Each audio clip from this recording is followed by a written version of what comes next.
All right, what's up, guys? This is my tournament recap of the 1924 Centennial tournament. Small backstory about this tournament that I learned because my friend went to the opening ceremony, or I guess the party before or something. But basically, this tournament was back in the day. They had Capablanca, and he was beating everyone. And I might be butchering this, but he was beating everyone, and they wanted him to play a match against somebody that was really good. But he was like, you got to pay me more money, and this is not enough, blah, blah, blah. So they made this tournament. So this was the challenge, Capablanca. We got to find someone good enough to beat him. That is the backstory of the tournament, in a sense. Probably you want to Google or look it up to really know the backstory. But overall, tournament was definitely pretty fun. It was in New York City. First time going back to New York City in a really long time. Beautiful city. Love the city. Love the energy. It's just like there's always things going on.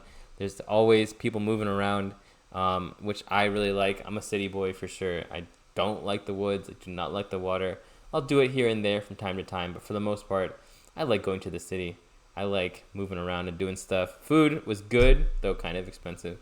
And the games, well, they're kind of expensive too, in a sense. So sit back, relax. 9 rounds. Definitely some very cool highlights in there. Worst case, look at the last game. Last game against Grandmaster Yudasin. Beautiful game. Some very tough games. I played a lot of good players.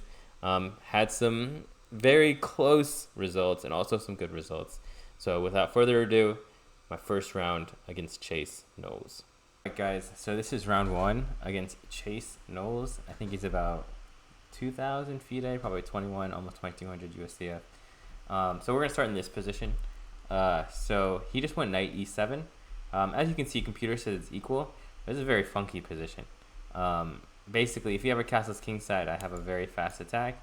And if you ever castles queenside, it's going to take a while, first off. And also, I'm trying to go for this d4 break. That was a consideration here. Ironically, my next move is going to take that away. So actually, no. So f3, g5. And once he goes knight g6, this is when I go c4. So the reason I go c4 here is with the knight on e7, if I go c4, he can go knight c6, knight d4, and he gets this very nice outposting square. So that's why here I go, once he goes knight g6, I go c4, because it's going to take an extra long time to get over here. And also now, this is something that's very important when you're playing an opening that's maybe not the most straightforward. You need to think, where are my pieces going to go, and what is the optimal square? So of course, I can always go knight d2, or I can go knight a3.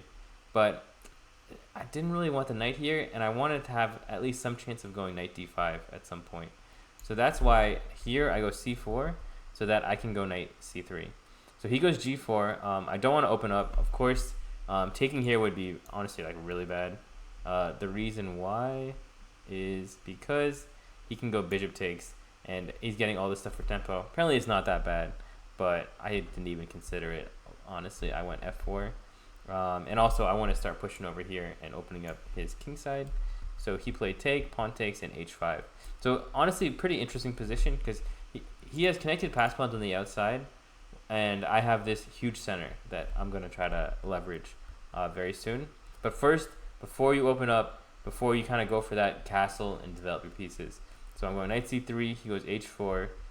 So here I kind of have to go f5, otherwise h3 and this knight is trapped. So I'm going to create some space for it. Of course, I'm not going to take there. So f5, knight e5, and now we castle. I get the exclamation mark. So the new chess base, it actually has a sense of humor, or at least a personality, which is kind of weird. It'll give question marks or exclamation marks or question marks based off the move. And here I got to make an exclamation mark move. So castle. And I think here is kind of just a blunder. I think I asked him after the game like why he did this. And he just kind of like confused the move order, because if I go knight takes h4, now he can go knight g3, and I'm actually in trouble because he takes here with check and everything's going, and it's very, very ugly. So I go rook takes h4, he goes king f7. It's kind of funny here, like he gave the pawn on accident, so it actually wasn't like that bad. Basically, if I win this pawn by force, then it's bad, because that means I've got all my pieces together and everything. But because he gave it on accident, the coordination is still a little funky. But you can see with king f7, he always has to worry about his king, and this is kind of be like foreshadowing, like prophecy right here. So anyway, queen f2. I doing a little maneuvering. Once again, I want to get my pieces out. So he goes here, rook here, pawn push, and here I was really thinking about queen e1 is my original idea, but I didn't like knight f3. And this is something that you'll see a lot in chess. The best moves are often the variations, not often, but a lot of times they can be the variations that you cut too early because you didn't go an extra move deep and evaluate there. But basically after this, and this is where I was like, oh, I don't want this, it's too much. I can go queen g4. And though it looks like this queen is very close to being trapped, like actually this queen the only square it can go to is here, but he can't actually attack it because rook g8, his knight hangs. And if queen here, this endgame is really good for white, just because I think this knight is just trapped, and yeah, he's just gonna end up losing material. So basically, if I had gone one move deeper and actually calculated after queen g4 what to do, I would have had a very nice position here. Of course, this position is still good. I went queen c2, basically not giving any tempos, and here's where I kind of started going prophylactic. I know his king is going to be weak. I'm going to open up his king. All I have to do is get my pieces out. So here, I'm just trying to get rid of any potential problems. Like, for example, here, if you go like queen e2 or something, there are some ideas of knight takes e3 and bishop g5 with this pin. And that is why I went king b1, because if he takes the knight, my knight comes forward. So I'm happy with this. So knight f4, rook g1. I don't want to take, because then I'm helping bring his queen into the game. Once again, it's not the end of the world, but it does look like he's getting some progress over here. So I go rook g1, in g2. So he has this idea. There's some crazy stuff with e5 here, which I was looking at a lot during the game, but it's too much. Like, why are we doing all this? Like, I mean, he's got two bishops, but his king is so weak. I thought about it, but once I saw this idea, I was like, all right, this is good to go. So here, take, and I sacrifice the exchange. Now I have a rule that pretty much works like all the time. If you sacrifice an exchange on purpose, it's almost always a good thing. Now here I have a knight and two pawns for a rook, and his king is very weak. So I know long term I have more than enough compensation. Of course, I still have to be careful though. So we keep moving forward. So here, and here's another thing: when you're attacking, when you're winning, when you're pressing, it's very important to move forward and get your pieces closer and closer. I call this moving the line. So for some of you guys who played dodgeball when you were kids, or who still play dodgeball now, like, they have this thing where if there's one person left and it's like 5-on-1 and nothing's happening, they move the line forward, and these people get closer and they have a chance to throw it. And if nothing happens again, they move the line forward. So when you're winning, you want to keep moving the line forward. It's going to be a pretty, I think, fun dodgeball clip to go along with this. But anyway, so pieces coming in. Now here, I was really thinking about e5. And I was like, all right, let me open up. And I mean, this looks pretty good. I did sacrifice a pawn, but the more I thought about it, I was like, I don't want to give my opponent what he wants. He wants to trade. I want to make him suffer. And another thing I think around this time is when he started getting really into time pressure.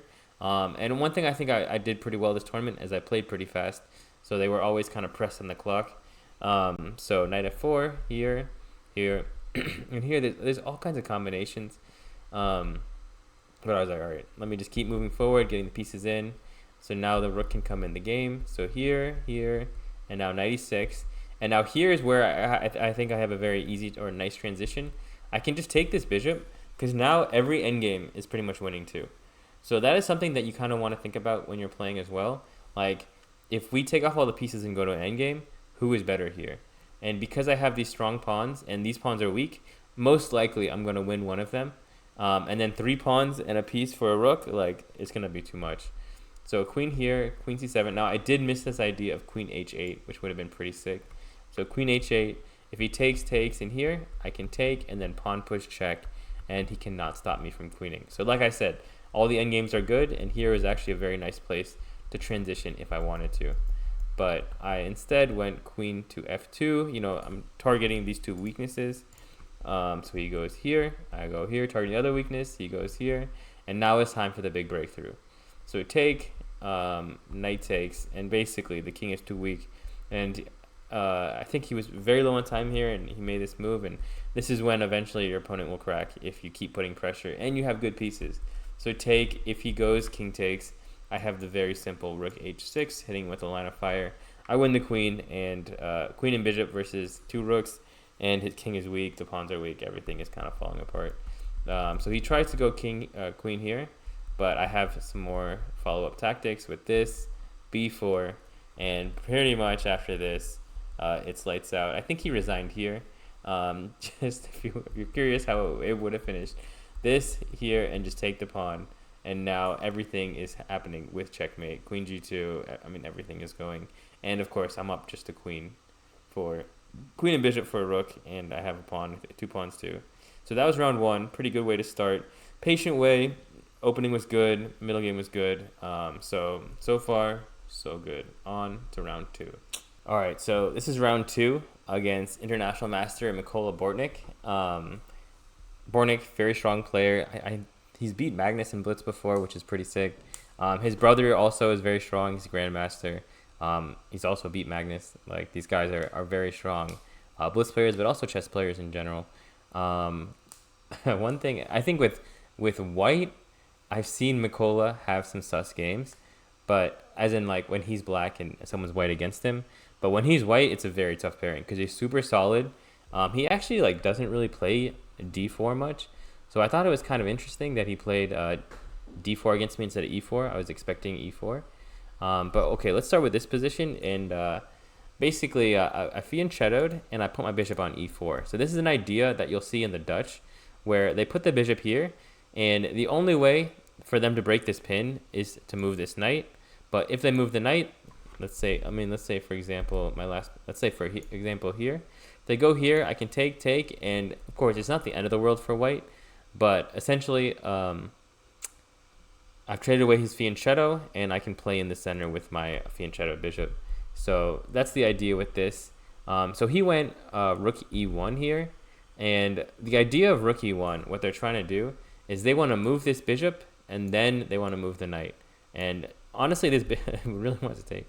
Honestly, the bishop doesn't have many squares, and if I go back to f5, he's going to get e4 with tempo, and everything comes in. You can see this is not what black wants. So I'm trying to keep it here, and this is when I thought of this idea of going h6. So if he goes bishop f1 now, there's this idea of bishop takes f3, and then e6 and d5. Let's say, for example, here, d5, and basically black is solid as a rock. Even though computer slightly likes white here, it's very hard for white to play, and black can kind of play this forever with no weaknesses. So that's why he went bishop f1 first, and that's why I went g5. So now when he moves the knight, so eventually that's what happens. So h6, go a5. Once he moves the bishop, now I go g5.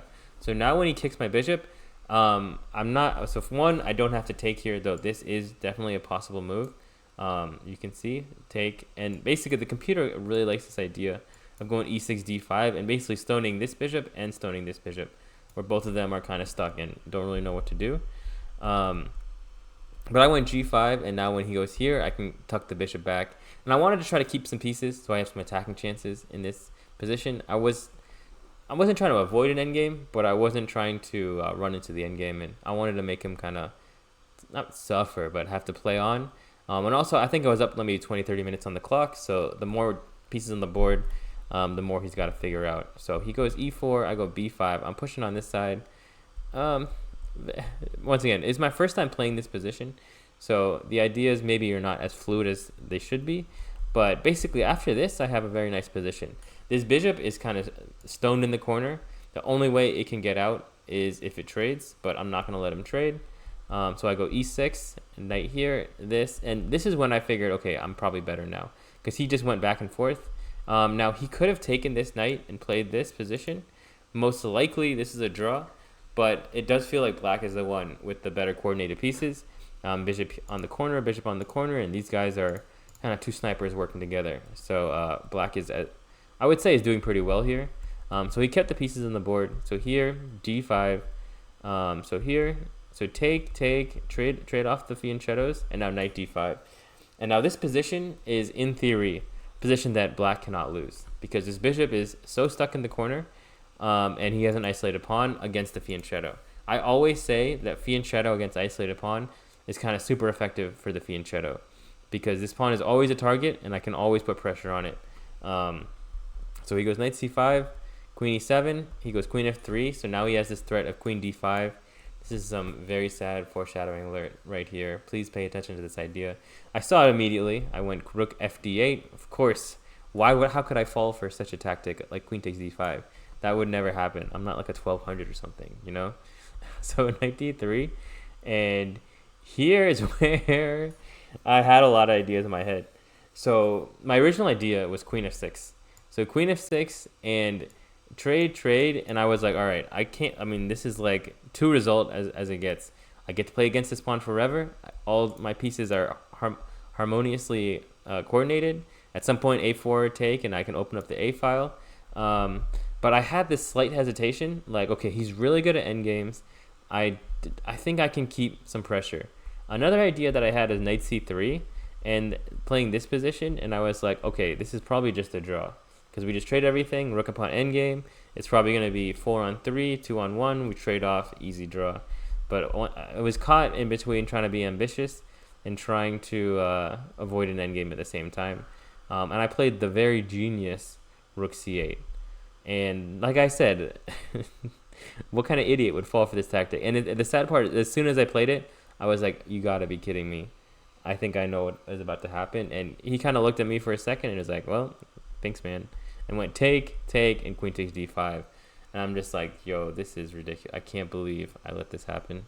Like, yeah, round 2, early in the tournament, I have a 2-result position where I shouldn't lose, and I blunder a piece. This is when I started to feel like maybe I'm getting old. Now the game is effectively over. I'm going to just make a couple moves. Basically, I had a couple of cheapos that I had left.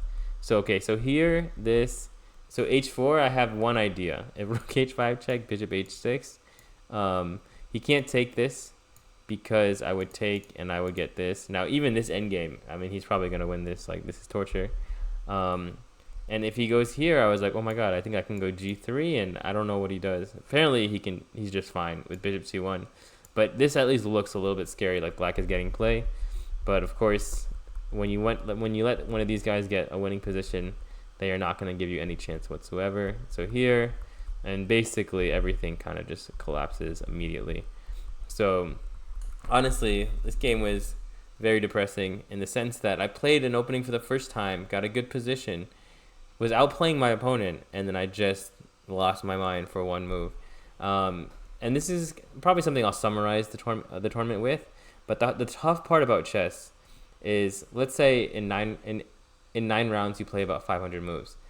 Happiness and sadness are 5 moves apart. 5 moves, just 5 moves will be the difference between you having a good tournament, you having an okay tournament, and you having a bad tournament. This game was decided in 1 move, essentially. The other tough part about chess is if you win 3 games and you lose 1, generally you're breaking even. It's like you got to be so perfect for so long, which is why I have so much respect for Magnus and these strong GMs, because they just consistently don't lose. They consistently don't make mistakes, or they never make mistakes big enough for them to lose, and they just keep moving up and up and up and up. So this is round 2. I mean, it is what it is. Like, I was playing well, and then it kind of just jumped off a cliff. But how do I rebound? You're going to find out in the next round. All right, so this is round 3 against Kireet Panuganti. He's about 2,000 FIDE, like 2,100 UCF. Kind of the sad thing going on here is when you lose to someone, if I lose to an international master, I lose like 5 or 6, maybe 7 points. And if I play 2,000 FIDE and I win, I gain less than that. So for every game that I play down, it's like it's a losing long-term strategy. I have to keep playing up. So these games matter a lot, but also if I lose one of these, the tournament's like almost over. Like, there's no catching. I have to beat 2 GMs to make up what I lose. So this is the woe is me is the rating system that's going on right now. But anyway, we get this like Maroxy type position. He put the bishop on e7, which is normally it's on g7. So this is a little bit different than what I'm used to. So I went b3. What I was talking about with my coach after is I think the bishop is probably better on e3. And then here we go queen e2, and we kind of just do this kind of stuff. And white has some good pressure here. But okay, so I went b3. I think almost every game I went b3. Interesting enough. So basically, we got to make sure that we can meet d5 with something like take and e5. And that's why I went rook e1. I'd probably take on c6 first or something. Like this should be, yeah, this is fine. So yeah, so that's why I played rook e1. He played bishop f8, queen d2, a6. And this is where I really learned, like when they go a6, you either go a4 or you go knight a4. Now, I was really looking at knight a4. I was like, all right, I'm going to do it next move. So I went rook d1 first, and you always know, when you tell yourself I'm going to do it next move, what happens? You can't do it anymore. So take, and queen e8, and now knight a4 is not as strong. Now, this next move, rook e3, I think kind of is part of the inexperience of playing this variation before. Even though you have this diagonal, this bishop queen and all this kind of stuff, there's really no checkmate on the king side. What you got to do is you got to squeeze the queen side, or at least take away his counterplay. Then I can start trying to work here. But instantly when I go rook e3, he goes b5, which is a very thematic idea that you're going to see a lot in these kind of positions. In Maroxy's, like black is always trying to go b5, open up, and maybe simplify or try to get like a position where he can start pressing. So I go rook d3, he goes b4. I think the correct move, the d5 computer really is all about, though it does look kind of scary for black. But all right, he goes b4, take, queen b6, and I'm basically trying to win this position. So it's 3-on-4 with an outside pass pawn. Now the outside pass pawn does help. It gives white some chances of trying to win, but I thought he did a really good job of navigating the waters. So I go h4, trying to, loosen up the king side over here. And at some point I do want to start pushing this pawn. Nothing too early. And this is the classic lower rated, or just when you're playing up, they're just going to try to trade everything. So I got to trade here, queen f4. So I'm hitting the rook. And I'm starting to try to have some ideas of this and this in the right capacity. So here, queen d4. Now I'm actually threatening g7, but he just goes g6. And the problem is I just only have 3 pieces left. Like, this is not enough to checkmate with. So he's going to continue the trading ways.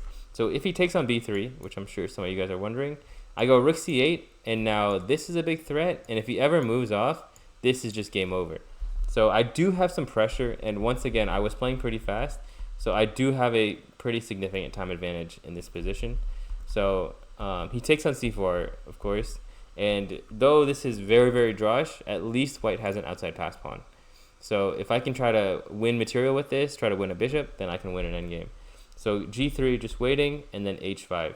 So here is where I think maybe he starts to lose his way. So h6. Now, of course, this is all still drawish, but he's in probably under 2-3 minutes here, and I start having some ideas.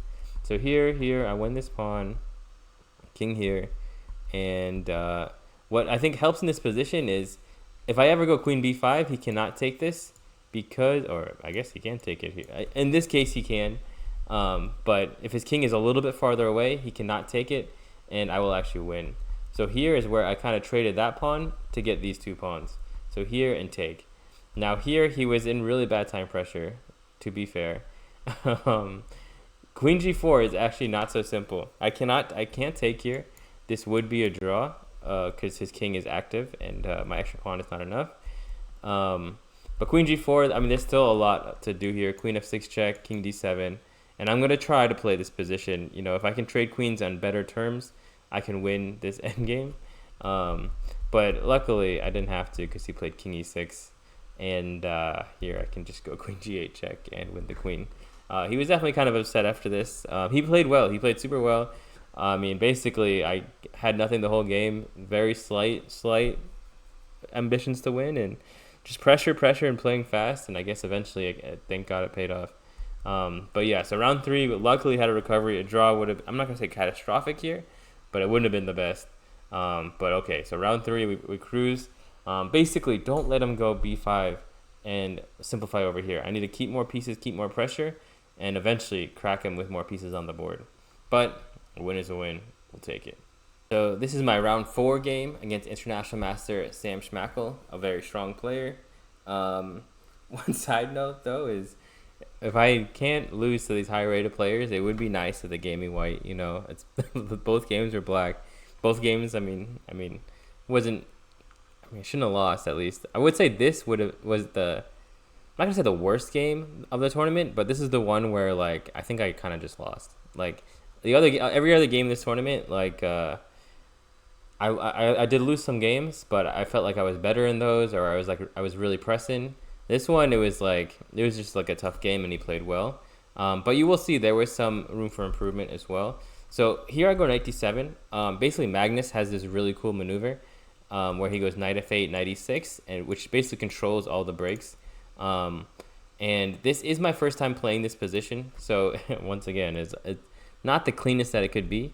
Now here, I don't think I have time for knight f8, just because of f4, and then everything gets opened up. So that's why here I just decided to go bishop a6, and then okay, so here's where I could go knight f8, but f4 is still annoying, so I just castle, which is a fine move.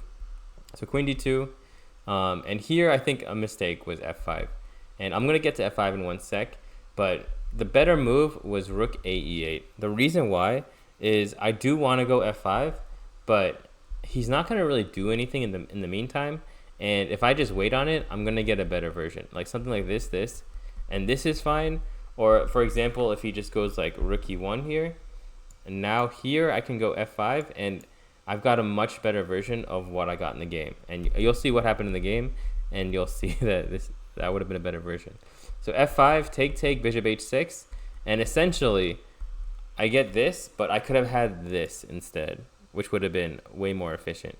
And okay, so the psychology here that is it's hard, but it also makes sense, is okay, so against a player as solid as Sam, my path to victory is to generally try to attack and get something going.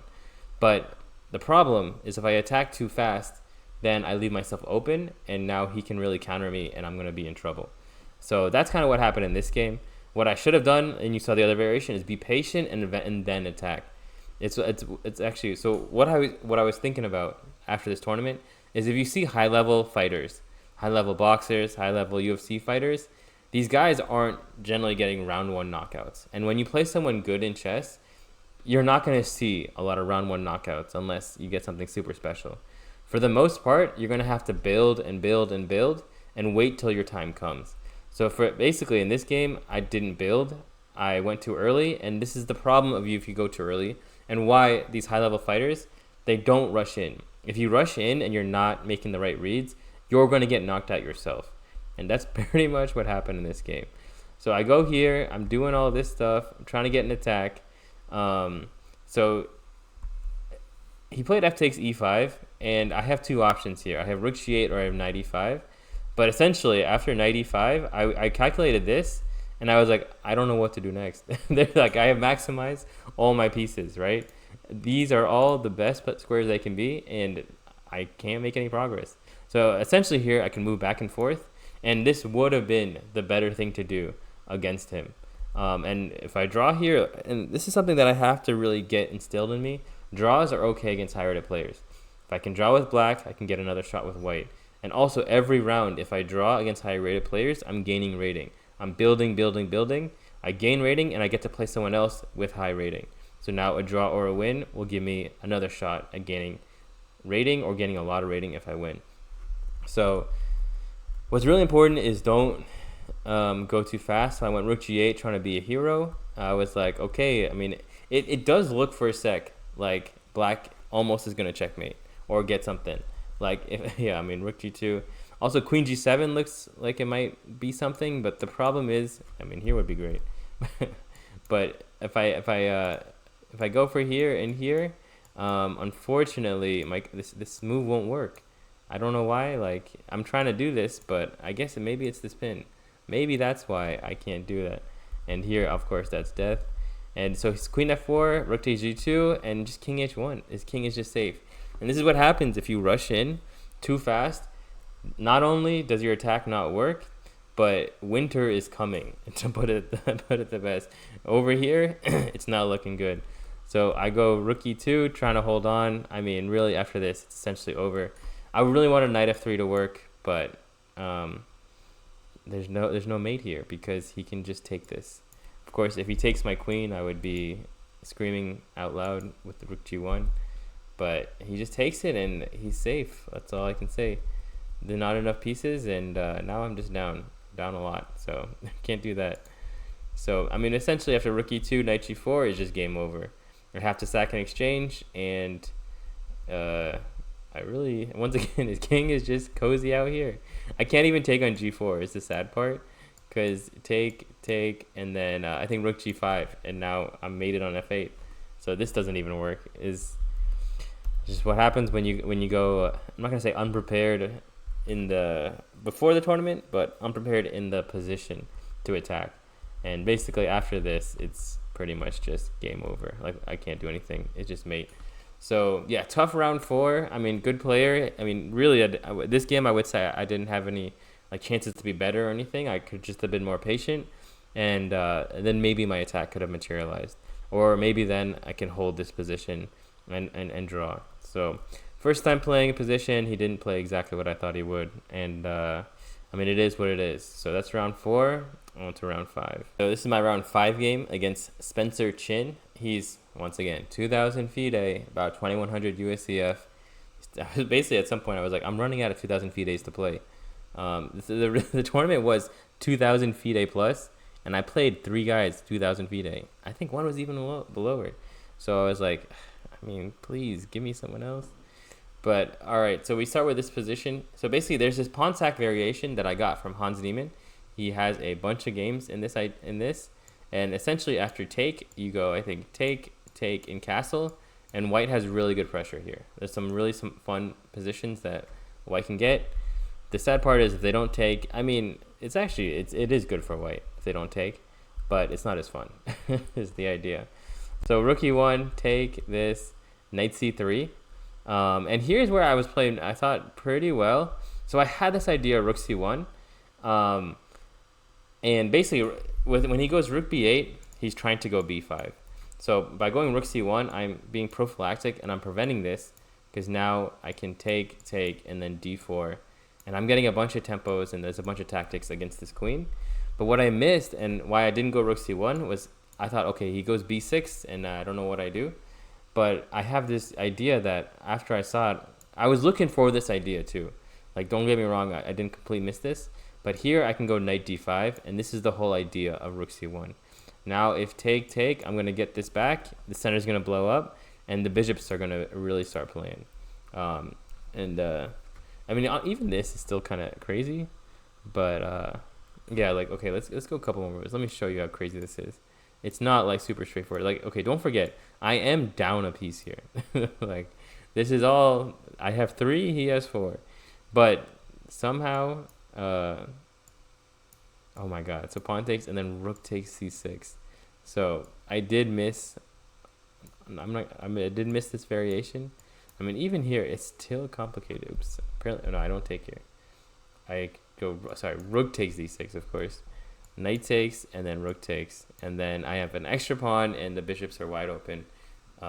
Even here, bishop g4, bishop d5 check, king here, and then I think f3, and if take, I mean, this is some crazy variation. This, and at the end, okay, this is what I figured.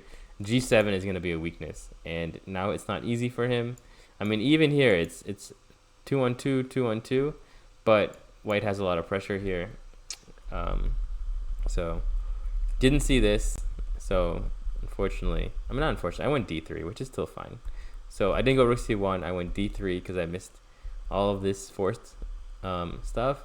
So here, rook c1. Now I can do this, and then even here, I thought I was okay. I had a good position. Okay, once again, lower rated. What are they gonna do? They're gonna trade off all the pieces. Bishop b7, take, rook e5. Okay, I'm starting to move forward. I love swinging the rook. I pretty much do this all the time. And I knew he was going to do this. He's going to go bishop a3 and be like, want to trade? Want to trade? So take, rook c2. So we're just chilling. Rook c5, h6, which I thought was a good move. He's trying to prevent rook g5 at some point. Nah, he's not going to take here. So here b4 was actually not a good move. So b4 seems like a good idea because this queen looks like it's cut off from everything. But the reality is the queen already is cut off from everything. So I can just keep moving forward. And basically, I can play this position, which would have been, I think, pretty nice. I thought he would go queen e7 and consolidate, but this is very sketch for him. And this is the direction I should have gone. Instead, I went b4 here, knight e4. And basically, after rook c8, I was literally about to go knight g5 check. I was like, all right, this has to win. He's dead. Game over. I get to go home. Great. I think it was Friday night, too. This is the day that we agreed that we were going to party. So I was like, all right, I'm going to finish early. We're going to go hit up New York City, you know, do our thing, figure out what's going on. New York's a super cool city. Always wanted to go out there. But it just doesn't work. He goes h takes, and there's like king. I think he goes king h6 and then h4. And I was like, all right. In my head, like when I calculated this way back, I was like, all right, this is going to be mate. But it's not. Is this? And actually, you know what? I have to grovel for the draw, which is the sad part. Because his piece, like now this is coordinated well. And if I don't draw, I'm just down a piece and a pawn as well. So I spent 30 minutes thinking here. And I was like, man, I got to go. I want to go. And then, all right, I was like, all right, it's not going to happen. So let's just go h4. And now if he does nothing, for example, like if he goes queen a8, which might actually be okay. Now I have a bunch of threats, and he's actually very close to mated. So queen f3, knight g2. Of course, he's going to trade. Now, the more accurate move was rook takes b8 first, just because now his rook is farther back. Instead, I went a3 first. And all right, we get this endgame. And essentially, it should be a draw, but I end up winning this pawn. And so I actually lost the score sheet. I actually have to do all 40 moves from memory. But what happened was I ended up getting this king out here. And it came down to, do I win this pawn and be up 2 pawns, but his king is active? Or do I trade with the king here? Do I trade off the knights and get a rook and pawn endgame that actually is just completely winning? And okay, so let's say somewhere over here. Somewhere here, this guy has under a minute. And he plays at least 60 more moves. Never get it over a minute. At some point, I was like, all right, he's going to blunder. He has 30 seconds left. And there was one move. There was one move where I'm staring at his clock. He has 2 seconds left. He's slowly moving the pieces, and he slowly hits the clock. I see the clock with 1 second, and I see his hand slowly moving over there. And I'm like, this is it. I'm going to win by flag. And somehow, with 0.01 seconds left, he makes a move and doesn't flag. And he goes on to draw this game. Basically, he sacks the rook for the knight. We get a rook versus knight endgame, which I have winning chance. I should have won. I missed wins. It's terrible. I'm like, I can't believe I'm the last game to finish. This game goes forever. It's like even the directors are all wrapping up, waiting for me to finish. And at some point at the end, I have a rook and he just has a knight, and he ends up drawing this. And I was like, you gotta be kidding me. I can't believe this guy with under a minute for 60 moves, being pressed the whole time, having losing positions, I couldn't knock out. But I mean, I guess kudos to him. Good defense. Like, he found a way. I should have won. I 100% should have won. Though also should have been a draw if he had played it a little bit cleaner in different spots. But I guess it is what it is. Like, now I have 2.5 out of 5. Once again, not too bad, but these draws hurt. When I draw 2,000, it's like me losing to an international master. It's the same thing, same rating change. And when the goal of the game is to gain rating, this makes it very difficult, if you know what I mean. So, had my chances, but it is what it is, and we're going to move on from here. So that's round 5, on to round 6. All right, so this is round 6 against national master Bryan Weisz. We get this position out of Sicilian. Funny story about this. So I think I'm playing him Saturday. Yeah, I think Saturday morning. And I think it's because him and Yudasin are both like Orthodox Jew. if I'm butchering this, I'm sorry. But basically, they can't hit the clock or they can't take notation. So we have special boards, and I'm basically at the bottom of the pairings. And my teacher was like, "Oh my God, he just drew this 2100. Is he okay?" And then he's trying to find me on the pairing sheet, and he couldn't find me. So he was like, "Oh my God, this guy is like exploded. Like he's not playing anymore. He withdrew, etc., etc." But really, it was just like I was moved to the bottom board. So I talked to him after the game, and he's like, "Oh my God, are you okay?" Like, and I was like, "Yeah, I'm playing, blah blah blah." Ironically, this is one of the more beautiful games too, so that was good as well. So let's get into this game. Basically, my teacher thought I had been depressed and jumped off a bridge, but I was still playing. So the computer move here is b4, which I think is pretty crazy. There's a couple moves here, but let's just say, for example, the idea is you're going to be down a pawn, but the bishops are supposed to be enough. It's very, very messy. And, I mean, this, I don't even know what's going on here. Basically, so he's going to go this way? I don't even get it. So if I go bishop takes, I think he has knight h6 check. Yeah, so I have to go 2 pieces for a rook. But the problem is, I think he gets this e4 pawn at the end, and that is why white is okay. If he doesn't get this pawn, then black is just cooking. But yeah, b4 is kind of psycho, and once again, first time playing this position, so I wasn't going to do anything crazy, so I went king h8, just to prophylactic move out of any pins like this, make sure nothing's check, and kind of see what he's going to do.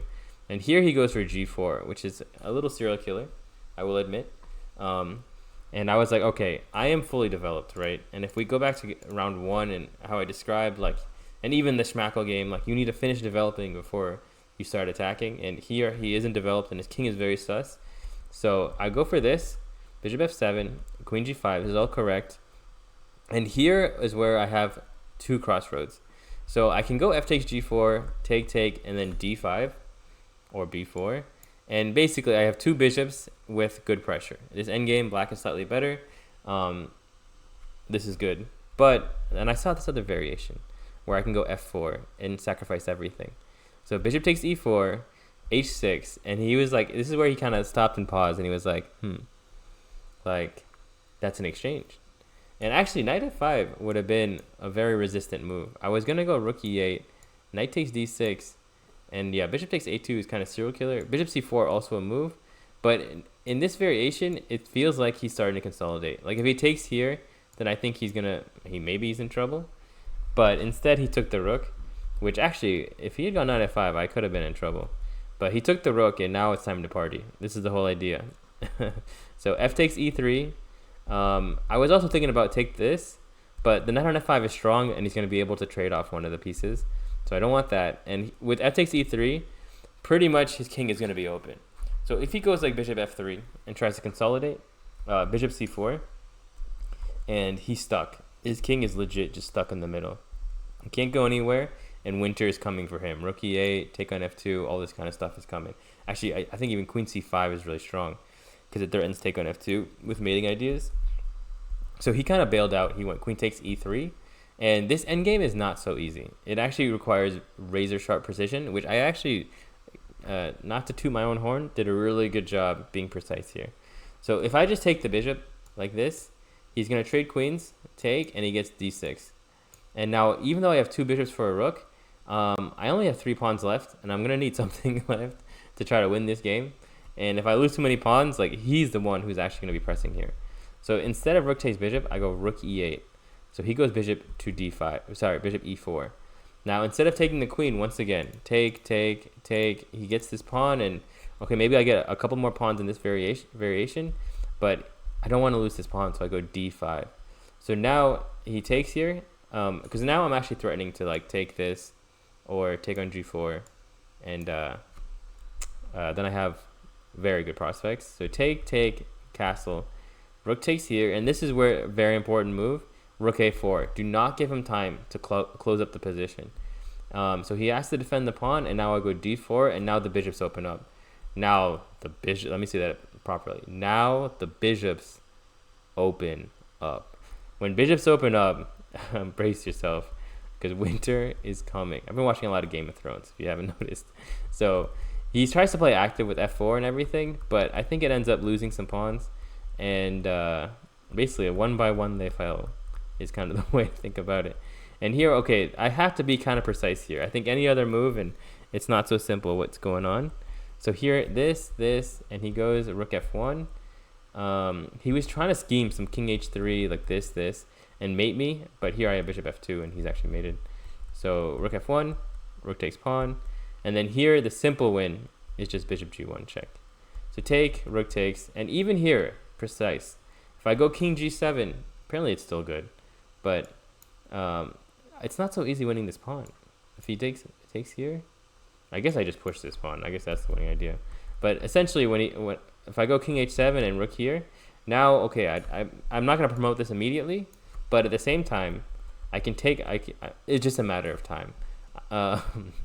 What happened was I won this pawn, and then cue the Pirates of the Caribbean music. But basically, I can just dun dun dun dun dun dun dun dun dun dun. So basically, we get all the way over here. You know, okay, move order maybe a little bit not precise, but basically we get over here, we finish the journey, and then we move his king out of the way, and then we start pushing the pawn, and the journey comes to an end. Something like this. King here, push, and then it's over. But all I have to do once I get this pawn is make the voyage. Once I make the voyage, winter has came for him, in a sense. So yeah, that was a very nice round 6. Attacking, sacrificing a piece, then being precise, converting the endgame. Like I said, sometimes I can play pretty good, and I think this was a pretty good example of that. So now on to round 7. This is my round 7 game against Grandmaster Azer Mirzoev. So the good news is, well, I guess I'll start with the bad news. Bad news is this is heartbreak at its finest. The good news is this is the last heartbreak of the tournament. Spoiler alert. Now you're gonna see why this is heartbreak, and it's gonna pretty much start over here. But also, this is the night before my sensei's birthday, so he was like, "Oh, here we go! I'm gonna get a beautiful game for my birthday as a birthday present." And this game was broadcasted too. So, well, let's just go ahead and start it. So basically, he goes g5, which I thought was kind of funky. Like, okay, I can't really take this because he takes on g4 and I just lose. But if I don't take it, I'm just having a great time. So knight g3, we're doing all this. Here. I'm basically going to break through on the king side. And at this point, I'm up maybe 20, 30 minutes. People are coming looking at my game. They're like giving me the thumbs up, like, yo, you got the position, my guy. And I'm giving the nod, like, yeah, I got the position, my guy. And I was like, all right, I mean, come on, look at this position. At some point, he's just going to collapse, right? Now here, rook h6, maybe not the most accurate. But basically, dude is hitting turtle mode to the finest, okay? So I'm trying to come in. He's putting all his pieces over there. And now here is where okay, so this is something very important in these kind of positions. You want to think, how do I improve my pieces? Now, pretty much these guys are all doing a job, right? They're doing a good job. The last piece that is not doing a job is the bishop on g2. So how do I get the bishop on g2 in, and where would I put it if I could? And that's when I came up with this idea, rook d2, and now I can go bishop here, and bishop here. If the bishop gets to b3, the prophecy is fulfilled. He's dead. Like once this is coming, now everything falls apart over here. So I go rook d2, and he sees it immediately, which I was like, man, I thought I was being real slick trying to get over there. But okay, so he does this. Now another idea that I thought about here is, okay, what if I just say, you know what, it might take a little bit longer, but now I can go like here, and here. And as long as I get to where I'm trying to go, life is good. Now, one thing I did realize, and I have to watch out for, is knight d4. Because now if I take this, he can take, and now not so good. Basically, my king becomes sus. So I was like, all right, you know what? I'm going to go win that pawn. Now here, I didn't have to come back. I could have just moved here. My idea was, okay, if he takes this, I'm helping him out. I'm helping him trade. I want to make him suffer. But But I mean, either is good. I mean, rook h3 is the best move, so can't be too mad with it. So rook h3 here. Okay, so now we're kind of just doing some finessing. Okay, I get this over here. He trades off one of the rooks, which I was like, well, I don't really want this, but I think I still have enough. And also, at this point, I was like, well, I can't lose this position, you know? Like, I have everything. So, queen here. Well, even here, I go knight g3, trying to sacrifice a pawn. If he takes this pawn, he's in really big trouble, because I get the prophecy of the bishop. And, like you can see from the eval, everything is falling apart. But he doesn't take... I mean, he's a GM. GMs pretty much know what they're doing, is the safe thing to assume. So here... I bring the knight, and this is when I get the idea, all right, I'm going to win this pawn. So, I mean, he's just shuffling, and okay, I get the pawn. And here, like, this is when it starts getting a little bit annoying, is the best way to put it. I'm up material, but it's annoying. What I probably should have done is stick to the king side and try to get, like, rook here, like queen here, and just try to break through over here. But I was like, oh, it's a free pawn. Okay, so this, here, you know, we're just making moves. I have a new target. I want to take on c5. Also, I want to trade queens. If I can trade queens, I know I don't lose this game, and most likely I just win an endgame because I'm up material. So here, knight d2. I don't want to... So also, I never want to take here immediately because he's going to go pawn takes and then put the knight here, and he has a god knight on e5. This knight will hit everything. It will be torture. I do not want this. So here, and then here... So my teacher actually said this move. I thought about knight f1, but I didn't like how d3 was getting soft. But apparently it's okay. Like, after this, I'm going to win c5, and once I win c5, then I can start having fun again. But okay, instead I go bishop f1. I'm trying to keep pieces. So c4, which I thought was a brilliant move. I completely missed this idea. But basically the idea is, I mean, I'm going to win this. And if I take with the queen, everything falls apart for him. So by going c4, he kind of locks it up. And even though I'm up 2 pawns right now, he is the one having the fun, which was very annoying. And I can't really take the other way. I have to take this way. And actually, an interesting idea is b4. Just like, I want to stop c5. If he takes here, apparently this is just winning. Oh, I can take here and this forces stuff off. That would have been pretty nice. I honestly wasn't even thinking about it. And this is when I start getting low on time. So he is low on time, but I am also low on time because I'm just flabbergasted that this is happening. Is, I guess, a way to put it. So anyway, so here I'm holding. I'm up 2 pawns. Consolidating. So here's where I think I blow my load a little early. Basically, after bishop takes, I really wanted to make this pawn push work, but this hangs. And the problem with this hanging is he has rook h3 after, or bishop f1 or whatever, and he comes in and I'm kind of busted. All right, maybe not rook h3, but yeah, bishop takes f1 and I'm literally just busted here. So instead, I mean, I can go knight g3, but I'm worried that he's starting to get played. This check is very annoying. Spoiler over there too. I mean, I was really annoyed about rook here, and then this knight coming here, hitting g4. It's all these little things, and now that I'm starting to get low in time, I kind of just go in. Now, this is not GG yet, though. He goes rook h4, check, here, and queen g3. And this check... Man, it's so close. So queen a5 check. I have to choose between 2 moves. I have to choose between king d1, and I have to choose between king e2. And honestly, like, this is when I'm under a minute. Like, I actually think the last move I made was with, like, maybe 5 seconds, 10 seconds left on the clock. And the sad part is, if I go king e2, I get to start having fun. His tactic doesn't work. He has to move back. And then now I can come in, I can start doing things, I don't have to worry about him, and his pieces are stuck and my pieces are active again, finally. But the problem is, after queen check and king d1, after knight takes e4, I can't take here because there's just mate. So like take, bishop takes, and I want to go queen d6, but I actually just get mated here after this, here, and then bishop e4 check, and I'm toast. And the big difference is if the king is on e2, he doesn't have this mate threat. So king e2, if he takes on e4, I can just take, and go queen d6, and there's no follow-up check. I cover this, There's no bishop f3 check, and now he's actually made it over here, which is insane.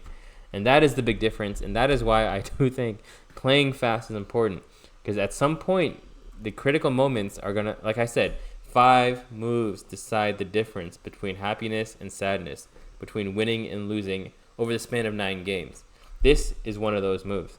If I go king e2, I'm not losing this. I'm probably winning this. Worst case, I'm drawing this. King d1, I'm busted. And it's like, in my head, king d1 was the safer move, because I was like, I can crawl this way. Crawling is the right word for sure. Or like, I thought I was more free from checks. But king e2 is really the safe move. And it's just a tough break. It's tough. I mean, I'm pressing the whole game. And after king d1, like, he actually goes knight e4, and just to avoid flagging, I think I go queen d6, actually. I go queen b8 or something. But after this, it's just over. I mean, literally, it's over. Queen d2 is mate. So very, very unfortunate turn of events after, I mean, basically playing a beautiful game. Maybe I could have, instead of winning this pawn, I could have tried to win over here. There was no clear win. That is the hard part about chess. Like, if you're playing someone good, you're not going to win round 1, round 2. It's round 3, 4, 5 later on, and you got to be precise the whole time. And fortunately, that wasn't this game. So kind of a heartbreaking game. I mean, a good game in a sense where I played well and I had a grandmaster on the ropes for 99.9% of the whole game. And then one move, and then boom, it's over. So that's chess, that's life. And now on to the final day. All right, so this is round 8 against Luc Hoffman. He's basically almost 2200. I think after this tournament, he was 2190. FIDE 2060, 2070, something like that. Frankly, I think I didn't really care who I was playing this game. After the last round, I was like, all right, I'm just gonna go play. My friend asked me, like, are you gonna play the rest of the tournament, or are you gonna withdraw? And I mean, I honestly didn't really think about it, but it would have made some sense to think about it. I'm not saying that I should have withdrawn or anything, but at this point, the highest I can score is 5.5 out of 9, and 6 out of 9 is the magical score to win money, to win stuff, I mean, I guess gain rating as well. I don't know, but yeah, I mean, I was just kind of like playing free today. This is the last day of the tournament as well. The round was earlier. Most of the time, the rounds were at 12:30. Today's at 10:30. I didn't even prep for him. I just saw that he plays d4. So I'm just playing. I'm just like, all right, whatever. We're gonna play. I was really just like, let me throw everything. Who cares? So I'm trying to give away all these pawns, but no one wants them. I'm like the Nigerian prince of chess. I'm like, come on, please take something. I have all this free money. Who wants it? But I mean, here, okay. Let me put the ancient on. This position is, I mean, it's interesting. I think it's about equal. I have the bishop pair. I have the dark square monster, but my pawn structure is funky to say the least. But I have pressure on this diagonal. So I go bishop a6, though knight d7 is better. So basically, he cannot take this because knight e5, I'm guessing, is super, super strong. Yeah, I get just all the tempos in the world, and his queen gets chased around New York City. So I go bishop a6. I was like, all right, it's a benko. Let me do what benko does. And rook b4, I think, was a bad move because he gets a3 with tempo. My whole idea is I want to double on this file and eventually put pressure here. And if he goes a3, then I go rook b3, and at some point I should win this pawn. I was really oblivious to how bad this situation over here was, which is not good. So anyway, so I go rook b4, giving him a free move, a3, rook b6, and this is when I was like, maybe my position's actually bad. Like, and this guy very clever. He offered a draw in this move, and this is basically the peak of his position. It was a very smart time to offer a draw, because basically in 3 moves, either I'm dead lost, and why would he ever offer a draw, or I've reversed positions and now I'm the one pressing. And I mean, maybe I thought about it for just a little bit, like a tiny bit, but once I saw that this is not GG, I was like, all right, let me just play. So the whole idea is if he goes queen takes e4, I go e5, and the computer is like, okay, white is crushing here. King h1 is not a simple move, and once I get f5 and I start pushing these, I'm super happy with this position. Like, I'm actually like, all right, I'm fine. Like, I'm the one pressing. And if he goes knight takes e4, my idea was queen e7. And now I can go, once again, f5, e5. And as long as everything is covered here, I'm going to have a lot of space, and he's going to be in some trouble. So he goes queen e2. And this is where I have this idea. And like I said, if I sack an exchange on purpose, it is always good. So f5, take, knight a4. Apparently I have rook c6 too. Rook c6, queen b5, and I just do this, and this is just winning. But once again, I was in love with this idea, so here I went knight c7. So take, and then, okay, so here. And the idea is, okay, I'm down in exchange, but the boys are coming. Winter is coming. So e3, he cannot take this because I have bishop here, winning the queen. So he goes rook here, and if I don't have this move, I'm in big trouble. But I can just go rook e8, because if he takes on d6, I can go bishop e5, and now I'm good to go. And luckily, after rook e8, now the pawns are here. So I create one big chain. So this I create now. I mean, so actually it's a check mark. I get a Nike sign. Just do it, like on the board. And this happened before, and I think this happened in round 1 as well. I got a check mark. And if you get a check mark, I have a saying too. If the pawns ever resemble a Tetris formation, it's always good. So here, bishop g7. So here, I think I do fumble a little bit, which is maybe not the best. So here, and I can't go f5 because knight b4. That's the problem. Knight b4, and it's very, very messy. We don't want all of this. So I kind of just go back, or sorry, I go here because f4 also hanging in some lines. So here, and then this is when I get the idea of, okay, let's stop his play. Now I don't have to worry about this anymore. If you're wondering, can he go like g6 and stuff? There's always like queen h5 check and c4, and also my king is just safe over here as well. So not too worried. But basically after this, I think it's kind of a matter of time. Now here, there's a lot of possible moves here. d3 of course looks good. Queen d5 is consolidate, also looks good. But I was like, I mean, this looks so beautiful. I mean, look at this. I mean, look at this formation. 1, 2, 3, 4, 5. I'm gonna win some more pawns too. So here, I get another pawn. So okay, so then now the count is 2 pieces, and what does he have? 2 pieces and 3 pawns. 1, 2, 3, 1, 2, 3, 4, 5, 6. So 2 pieces and 3 pawns. So I'm technically down a point. I'm also technically about to win a rook as well.